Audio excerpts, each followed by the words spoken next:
राधे राधे प्यारे बच्चों, कैसे हैं आप लोग। मैं आशा करता हूं कि आप लोग स्वस्थ और मस्त होंगे और आप लोगों की तैयारी जो है माने एकदम चरम सीमा पर चल रही होगी। तो आज हम आप लोगों को 40 ऑब्जेक्टिव क्वेश्चंस इस वीडियो में देने जा रहे हैं, जो आपके परीक्षा के लिए बहुत ही महत्वपूर्ण है, जिसमें दो टॉपिक से माने दो चैप्टर से आपके क्वेश्चंस हैं। एक निर्देशांक ज्यामिति और दूसरा है वृत्त से संबंधित। उन सभी तमाम ऑब्जेक्टिव्स को, जो आपके महत्वपूर्ण क्वेश्चंस है, जो परीक्षा में मैक्सिमम क्वेश्चन पूछी जाने वाली क्वेश्चंस को हम लेकर के आए हैं। तो एक एक करके हम लोग इसके बारे में देखते हैं। चलते हैं। आज का पहला क्वेश्चन, बिंदु -8 6 किस चतुर्थांश में स्थित है। तो हमको उम्मीद है कि सभी लोगों को इसकी बात की जानकारी है कि चतुर्थांश का चिन्ह तो सभी लोगों को मालूम है। प्रथम चतुर्थांश प्लस प्लस नहीं, सेकंड माइनस प्लस, और थर्ड जो होगा माइनस माइनस, और फोर्थ जो होगा वह प्लस और माइनस होगा। तो आपको इसके मान से मतलब नहीं है, आपको ये समझ में आ चुका होगा कि हमको चिन्ह से मतलब माइनस प्लस सेकेंड क्वाड्रेंट में। आई होप कि आप लोगों को ये समझ में आया होगा। नेक्स्ट क्वेश्चन, किसी बिंदु के एक्स अक्ष से लंबवत दूरी उस बिंदु की कहलाती है। एक्स अक्ष से लंबवत दूरी को कोटि कहते हैं और वाई अक्ष से लंबवत दूरी को भुज कहते हैं। कोटि मतलब वाई निर्देशांक और भुज का मतलब एक्स निर्देशांक। अर्थात किसी भी बिंदु की एक्स अक्ष से जो परपेंडिकुलर डिस्टेंस होती है वह क्या कहलाती है, तो यानी कि ऑर्डिनेट अर्थात कोटि कहलाती है, यानी वाई निर्देशांक यानी कि बी। मूल बिंदु का निर्देशांक क्या होता है, तो ये सभी लोग जानते हैं कि मूल बिंदु का निर्देशांक 0 0 होता है, अर्थात एक्स अक्ष और वाई अक्ष के प्रतिच्छेद बिंदु। बिंदुओं ए 4 5 तथा 6 5 को मिलाने वाली रेखाखंड का मध्य बिंदु।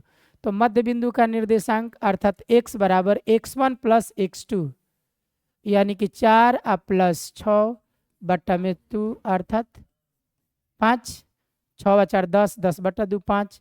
y बराबर y1 प्लस y2 5 प्लस 5 बट्टा में कितना 2 अर्थात कितना 5। तो यानी कि हमारा बिंदु कितना हो जाएगा 5 5। मध्य बिंदु का निर्देशांक 5 5 अर्थात बी। नेक्स्ट, दो अक्षों के प्रतिच्छेद बिंदु। तो एक्स अक्ष और वाई अक्ष के प्रतिच्छेद बिंदु को क्या बोलते हैं, मूल बिंदु, जिसका निर्देशांक क्या होता है 0 0। बिंदु ए 2 3 की दूरी मूल बिंदु से होगी। तो मूल बिंदु से इस बिंदु की दूरी कितनी होगी भाई, तो आपको याद है कि मूल बिंदु से दूरी निकालने का सूत्र x square plus y square. तो यानी कि x बराबर कितना 2 का स्क्वायर प्लस 3 का स्क्वायर अर्थात 2 दूनी का 4 प्लस 9 अर्थात √13 इकाई अर्थात a। नेक्स्ट क्वेश्चन अर्थात 7वां क्वेश्चन कह रहा है, जो कि आपको पहले ही बता दिए हैं कि इस पूरे 40 ऑब्जेक्टिव क्वेश्चंस में दो टॉपिक से क्वेश्चन लिए हैं, वृत्त से और निर्देशांक ज्यामिति से। वृत्त के केंद्र पर बना हुआ कोण, देखिए वृत्त के परिधि पर होता तो 90 डिग्री अर्धवृत्त के द्वारा, लेकिन वृत्त के केंद्र पर, तो ये हो गया वृत्त और इसके केंद्र पर तो एक इस यहाँ से बनेगा, तो एक राउंड बनेगा, तो ये कितना डिग्री का कोण बनेगा 360 डिग्री अर्थात आपका आंसर हो जाएगा सी। किसी वृत्त की जीवा की लंबाई वृत्त की त्रिज्या के बराबर हो तो जीवा द्वारा केंद्र पर बनाया गया कोण होगा। कह रहा है कि एक वृत्त है नहीं, और इस वृत्त की ये त्रिज्या, और ये जितना त्रिज्या उतना ही आपको जीवा लेना है। तो कह रहा है कि इसके केंद्र पर कितना डिग्री का कोण बनेगा। तो आप ही सोचिए कि ये तीनों के तीनों बराबर हैं, तो समबाहु त्रिभुज के प्रत्येक माने जिस त्रिभुज की तीनों भुजा बराबर उसे समबाहु त्रिभुज कहते हैं, और समबाहु त्रिभुज के प्रत्येक कोण कितना होता है 60 डिग्री। तो इस प्रकार से केंद्र पर बना हुआ कोण कितना हो जाएगा 60 डिग्री। 9 नंबर, किसी वृत्त के बाहरी बिंदु से कितनी स्पर्श रेखा खींची जा सकती है। तो आपको बता दें जानकारी के लिए, वृत्त के अंदर कोई अगर बिंदु हो तो इससे एक भी स्पर्श रेखा नहीं खींची जा सकती है।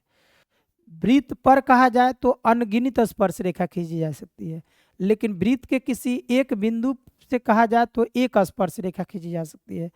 और वृत्त के बाहर से कोई बिंदु कहे तो किसी भी वृत्त के बाह्य बिंदु से खींची गई स्पर्श रेखा की संख्या हमेशा कितना होगी? 2। तो क्या बोला है, किसी वृत्त के बाहरी बिंदु से कितनी स्पर्श रेखा खींची जा सकती है? तो 2 अर्थात डी। नेक्स्ट, वृत्त की सबसे बड़ी जीवा होती है, यानी कि एक वृत्त में अनेकों जीवाएं होती है।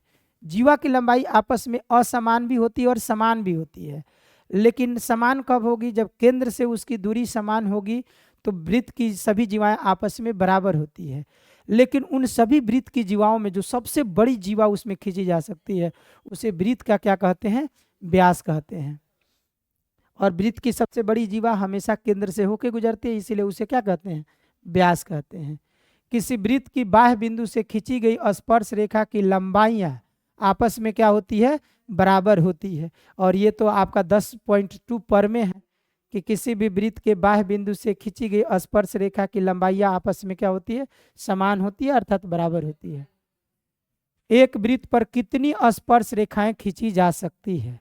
एक वृत्त पर कितनी स्पर्श रेखाएं खींची जा सकती है? जस्ट इसके पहले 2-3 क्वेश्चन पहले मैंने आपको बताया था कि एक वृत्त पर अनगिनत स्पर्श रेखा खींची जा सकती है, लेकिन यही लिखा होता है एक वृत्त के एक बिंदु पर कितनी स्पर्श रेखा? तो एक। लेकिन एक वृत्त पर कितनी स्पर्श रेखाएं खींची जा सकती है? तो अनंत। चलिए नेक्स्ट, दो भिन्न त्रिज्याओं वाले वृत्त हमेशा होते हैं। देखिए यहाँ अगर दो समान वृत्त त्रिज्या वाला होता तो समरूप होती, सर्वांगसम होता है, लेकिन असमान अगर त्रिज्या वाली होगी तो क्या कहलाएगी? समरूप, माने उसकी शेप एक जैसी होगी लेकिन साइज अलग अलग होगा। तो यानी कि दो भिन्न त्रिज्याओं वाले वृत्त हमेशा समरूप होती है और दो समान त्रिज्याओं वाले वृत्त सर्वांगसम होती है। बिंदु एक्स वाई की मूल बिंदु से दूरी निम्न में क्या होगी? तो सभी लोग जानता है √x² प्लस y²। मूल बिंदु से किसी भी बिंदु एक्स वाई की दूरी √x² प्लस y² अर्थात d। k का मान ज्ञात करें यदि a बराबर 2 3, b बराबर 4 k, c बराबर 6 - 3 संरेख है। तो आप ही बताइए, ए बी सी दिया हुआ है, आप लोग भी जानते हैं कि area of A B C बराबर 0 कब? यदि ए बी सी तीनों बिंदुएं क्या हो? संरेख हो, अर्थात 1/2 x1 y2 - y3 plus x2 y3 - y1 plus x3 y1 - y2 equal कितना? 0। चलिए नेक्स्ट, ये 1/2 उधर चला गया 0। x1 तो आप देखिए वहाँ कितना है? 2 k माइनस प्लस 3 हो गया, प्लस x2 मतलब 4 -3 -2 प्लस x2 मतलब 6 और उसके बाद 3 माइनस के बराबर कितना हो जाएगा? 0। चलिए ये हो जाएगा 2k प्लस 6 माइनस कितना हो जाएगा? -3 2 5 5 का 20 प्लस 18 -6k इक्वल कितना है? 0। नहीं, अब आप ही देख लीजिए, एक बार मिला लिया जाए, नहीं तो कहीं मिस्टेक हो जाएगा तो फिर गड़बड़ हो जाएगा। x1 मतलब 2 × k माइनस माइनस प्लस, तो 2 × k + 3, फिर 4 × -3 माइनस, देखिए गड़बड़ हो गया था ना, तो यानी -3 -3 हो गया। फिर उसके बाद 6 माने 3 और y1 - y2 तो 3 - k हो गया। तो 2k -6 ये कितना हो जाएगा? 3 का 9 9 चौका 3 दूनी का 6 6 चौका 24 हो गया। अब देखिए कितना हो जाएगा, -4k, और ये कितना हो जाएगा, 18 6 24, 24 के बाद कितना हो जाएगा, 24 में से 24 गया 0। देखिए 18 6 24, 24 24 खत्म, तो k बराबर 0। इस प्रकार से k का मान 0 हो गया। अब आप इस k का मान यहाँ 0 रखकर इसका क्षेत्रफल निकालोगे तो कितना आएगा, 0। तो 15 का a। नेक्स्ट, A0 बिंदुओं A0 0a के बीच की दूरी क्या होगी। तो आप लोग भी जानते हैं कि दोनों के बीच की दूरी अर्थात a माइनस 0 का होल स्क्वायर यानी a square plus 0 minus a का whole square a square √2a square. तो लड़का है ना जल्दीबाजी में कहेगा सर a हो गया गड़बड़। नहीं, ऐसे नहीं देखना है, एग्जाम में थोड़ा सा कंसंट्रेट होके देखना है। ये देखिए, अरे भाई तो √2a स्क्वायर, इसको तो ये भी लिखा जा सकता है ना, √2 के 2a। फिर कहेगा कि ओ, तब देखिए अब a और b दोनों है तो कहीं बोथ लिखा हुआ है, नहीं तो ये सभी है, तो सबसे चांस बनती है कि जब 2 गो आंसर है तो ऑल ऑफ दीज होने की चांसेज है। तो इसको भी मिला के देख लीजिए कि इसको सॉल्व करेंगे तो 2/√2 लिखा हुआ है, तो यानी √2 हर परमेकरण आप कर सकते हो, अर्थात 2√2/2 यानी आ ही रहा है √2। तो इसको ये भी लिखा जा सकता है 2/√2a। तो ये भी सही है, ये भी सही है, अर्थात आपका आंसर क्या हो जाएगा, ऑल ऑफ दीज यानी कि डी। 17 नंबर क्वेश्चन, बिंदुओं 4 - 5 एवं 6 - 3 को मिलाने वाली रेखाखंड के मध्य बिंदु का निर्देशांक। तो 5 4 और 6 10, 10 के आधा कितना हो जाएगा 5, और -5 और -3 -8, उसका आधा कितना हो जाएगा -4, 5 और -4। इस प्रकार से आपका आंसर क्या हो जाएगा, बी। नेक्स्ट, किसी त्रिभुज के शीर्षों के निर्देशांक 3 5 -7 4 और 5 -2 है, तो इसके केंद्र का निर्देशांक। तो केंद्र का निर्देशांक माने x1 + x2 + x3, तो 3 -7 -2/3, तो कितना हो जाएगा, -7 -2 -9, 9 में से 3 में से 9 गया, -6 -6 अर्थात -2। तो ये तो क्लियर हो गया कि बी और सी होगा। तो y बराबर y1 मतलब -5 माइनस प्लस y2 4 -2। गलत हो गया पहला में क्या भाई, देखिए तो पहला देख लेते, पहला एक बार, 3 -5 तो 3 -7 10। देखिए ये पहला ही गलत हो गया है। चलिए x बराबर 3 -7 + 10/3, 10 और 3 13, 13 में से 7 गया 6 अर्थात 2। अब सीधे उल्टा हो जाता है मेरा ऑप्शन। चलिए y बराबर क्या हो जाएगा, y1 + y2 + y3, तो -5 + 4 -2/3, तो कितना हो जाएगा, -7 और +4 माइनस कितना हो जाएगा 1 अर्थात 2 और -1 मेरा आंसर हो जाएगा, 2 - 1 अर्थात ए। 19 नंबर, बिंदु 2 - 3 किस पाद में है। तो प्लस माइनस चतुर्थांश में होती है, प्लस और माइनस किस पाद में होगी, चतुर्थांश में। 4 7 से x अक्ष से दूरी, x अक्ष से दूरी मतलब y निर्देशांक, y अक्ष से दूरी मतलब x निर्देशांक। जब भी कभी बिंदु दिया गया हो और किसी अक्ष से पूछ रहा है तो x अक्ष से दूरी जो होती है y निर्देशांक, y अक्ष से पूछा जाएगा तो यानी x निर्देशांक। तो x अक्ष से दूरी, इसमें y का मान कितना है ब्रदर 7, तो इसलिए इसका आंसर क्या हो जाएगा 7। अब कहोगे सर कैसे, तो थोड़ा सा मैं आपको बता दूं कि इस बिंदु का निर्देशांक 4 7 कहीं इधर होगा, 4 और 7, तो x अक्ष यही ना है, तो ये लंबवत दूरी जो होगी यही ना 7 होगी, इसी को पूछ रहा है। अगर y अक्ष से पूछता तो ये दूरी कहलाती है, अर्थात कितना है 4 है। तो इसलिए ध्यान रखोगे कि इसकी दूरी जब निकालना होता है जब एक बिंदु हो किसी पार्टिकुलर अक्ष से पूछे तो आपको एक्स्ट्रा दिमाग लगाने की जरूरत नहीं, आसानी से उसको ज्ञात कर सकते हैं।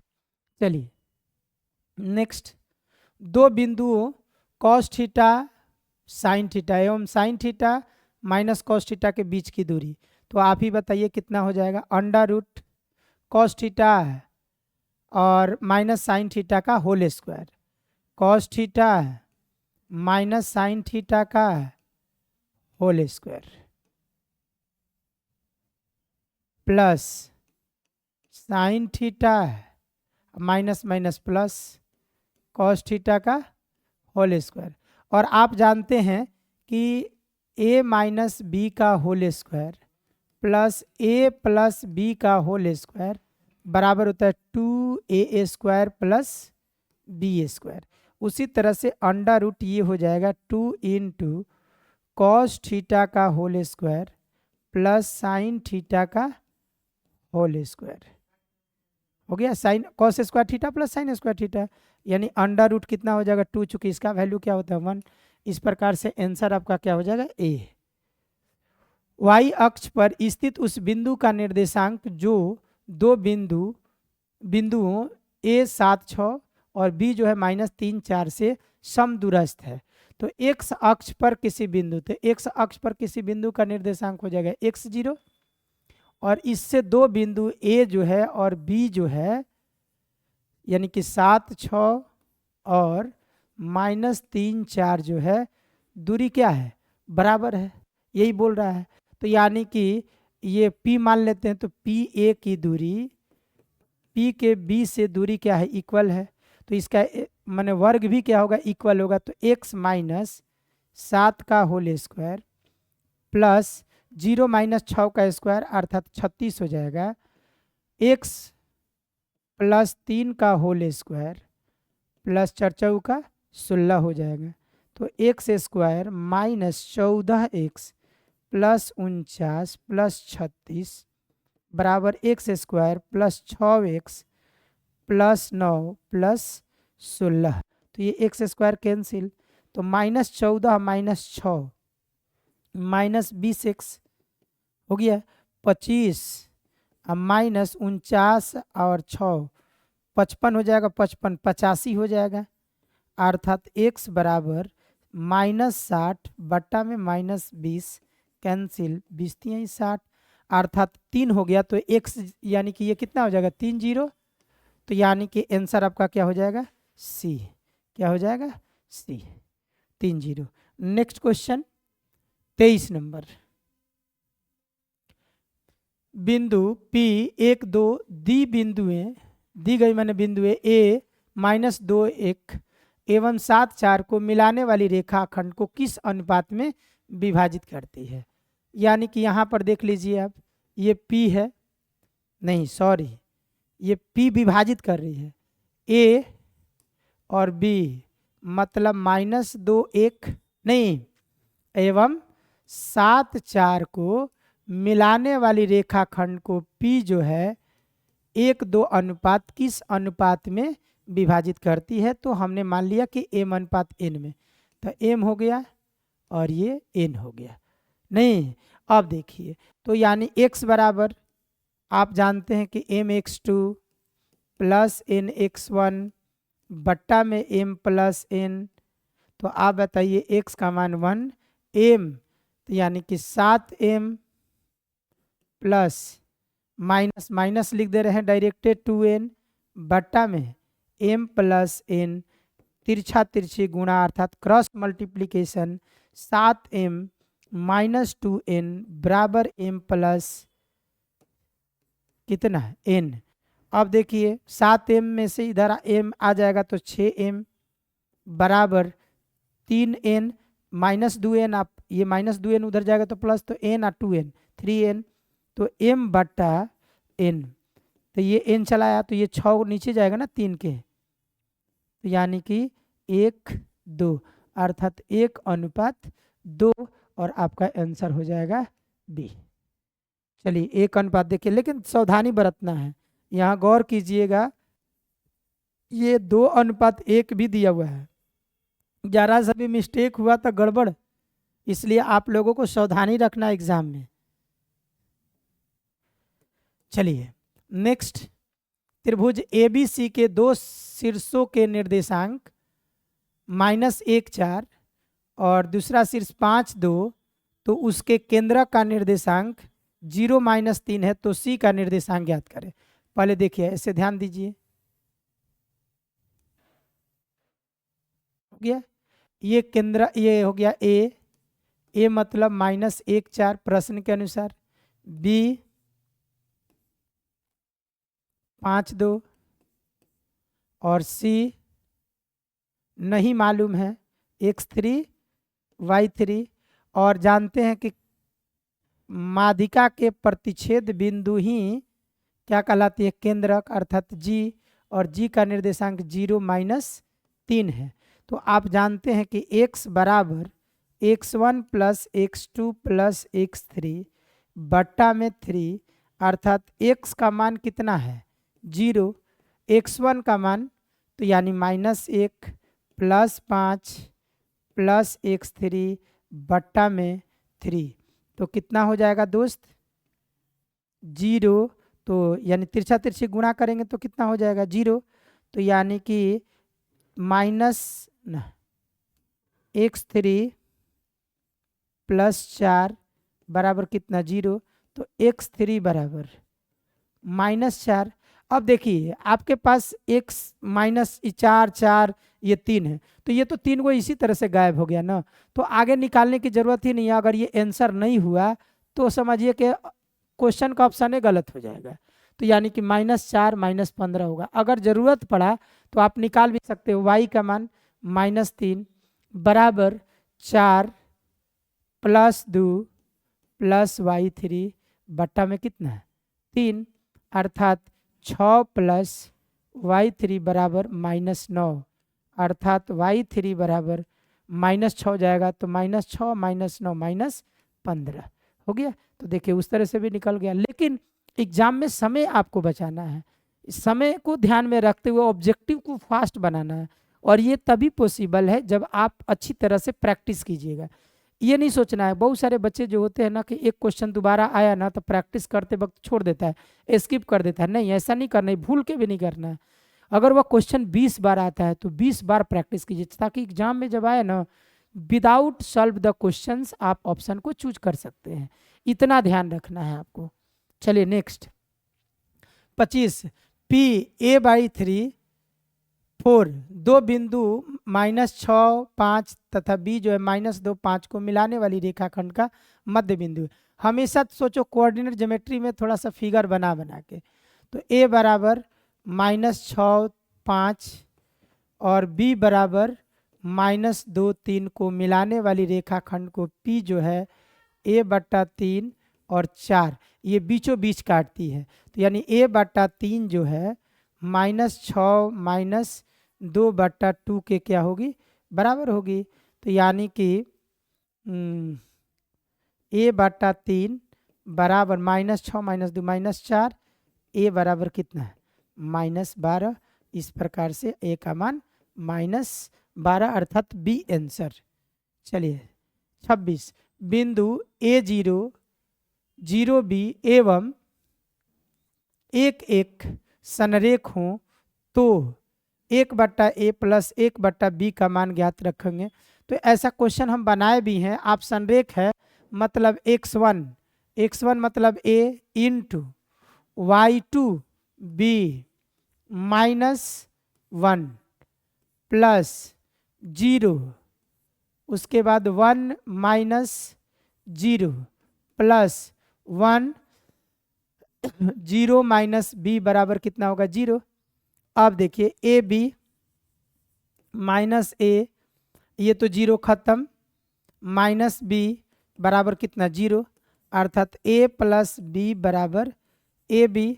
दोनों तरफ AB से भाग देने पर A/A या A/B + A/A बराबर कितना 1, या 1/A + 1/B बराबर 1। ये शॉर्ट क्वेश्चन में भी आता है, तो इस प्रकार से याद रखिएगा। 26 का कितना हो गया ए, 1/a प्लस 1/b का वैल्यू कितना हो जाएगा? 1 हो जाएगा। सरल रेखा x बराबर -2 y बराबर 3 का कटान बिंदु। अरे तो x निर्देशांक है और ये y निर्देशांक है, डायरेक्ट सोल्यूशन दिया हुआ है, तो -2 3 आंसर। नेक्स्ट, यदि 3 बिंदुएं एक रैखिक हो, एक रैखिक मतलब एक रेखा पर स्थित हो, मतलब संरेख हो, तो उससे बनने वाले त्रिभुज का क्षेत्रफल क्या होता है? 0। अभी ना कभी से बहुत देर से बना रहे हैं कि जब 3 बिंदुएं संरेख हो तो उससे घिरे हुए क्षेत्र का क्षेत्रफल क्या होगा? 0, क्योंकि त्रिभुज बनेगा ही नहीं। y अक्ष पर वह बिंदु जो बिंदुएं इतना माने 5 - 2 और 3 - 2 से समदूरस्थ है, इसके पहले x अक्ष से था, तो मान लीजिए कि वह बिंदु P है और 0y, क्योंकि y अक्ष पर x का निर्देशांक क्या होता है? 0।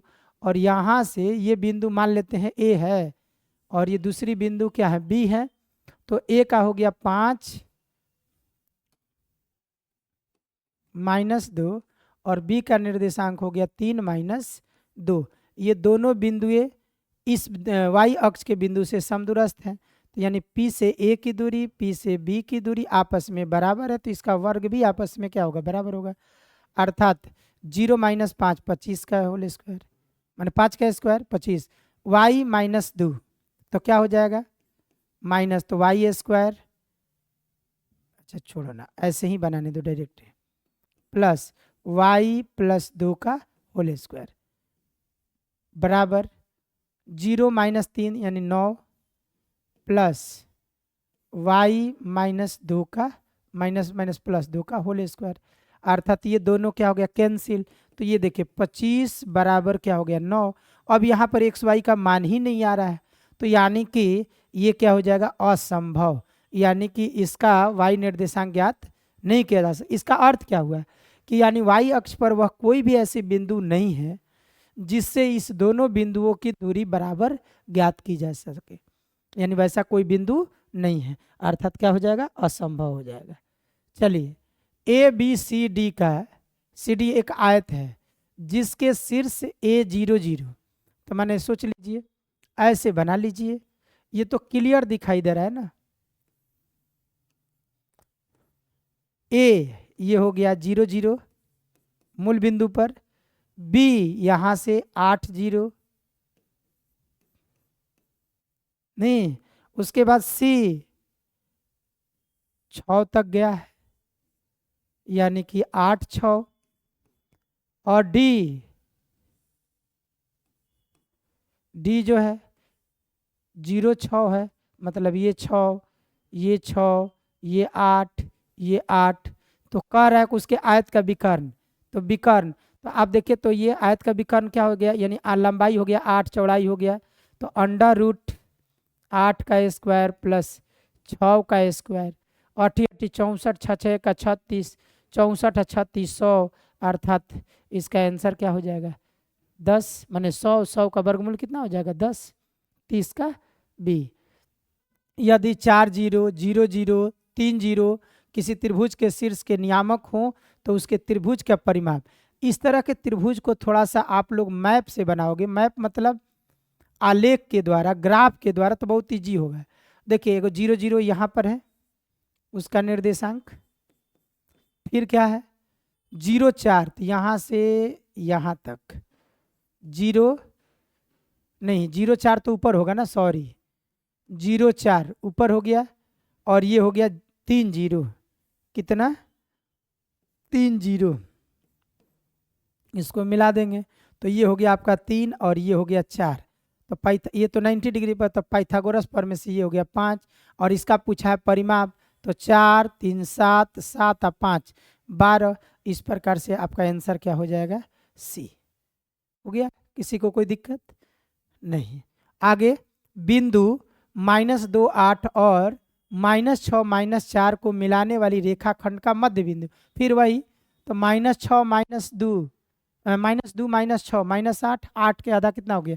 -4, तो हमारे साथ 2 हो गया, एगो B भी हो सकता है या D हो सकता है। अब इसको क्लियर करने के लिए फिर इसको करेंगे, तो -8 है, सॉरी 8 और -4 4 हो जाएगा, 4 का आधा क्या हो जाएगा? 2, इस प्रकार से आंसर क्या हो गया? B। 33। सरल रेखा y बराबर 2x माइनस 3 का आलेख निम्न में से किस बिंदु से होकर जाता है? तो जाहिर सी बात है इसका वैल्यू पुट कर देना है। तो y का मान 2 रखेंगे तो यानी कि देखिए यहाँ पर y 2 है तो x की जगह 2 दूनी का 4, 4 में से 3 गया, आएगा 2? नहीं आएगा, तो गलत है।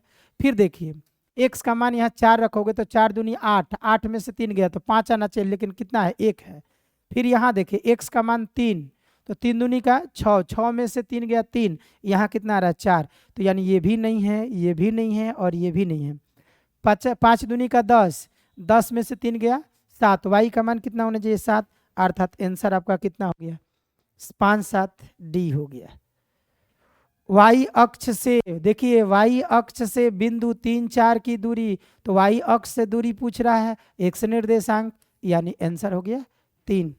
नेक्स्ट, किसी वृत्त के 2 समानांतर स्पर्श रेखाओं के बीच की दूरी 10 सेंटीमीटर है तो वृत्त की त्रिज्या होगी। फिर ध्यान से सुनो, किसी वृत्त की 2 समानांतर रेखाओं के बीच की दूरी 10 सेंटीमीटर है तो वृत्त की त्रिज्या होगी। तो यानी कि किसी वृत्त के, वृत्त हो गया समानांतर, एक वृत्त में 2 ही समानांतर रेखाएं खींची जा सकती है और उस दोनों समानांतर रेखा के स्पर्श बिंदु को मिलाओगे तो हमेशा ये क्या होती है? व्यास होती है। क्या होती है? व्यास। और इसकी त्रिज्या कितना, बीच की दूरी दिया हुआ है कितना? 10 सेंटीमीटर, यानी कि व्यास कितना दिया हुआ है? व्यास जो दिया हुआ है 10 सेंटीमीटर, तो क्या पूछा है? त्रिज्या है। तो त्रिज्या कितना हो जाएगा बाबू? व्यास का आधा, अर्थात 5 सेंटीमीटर।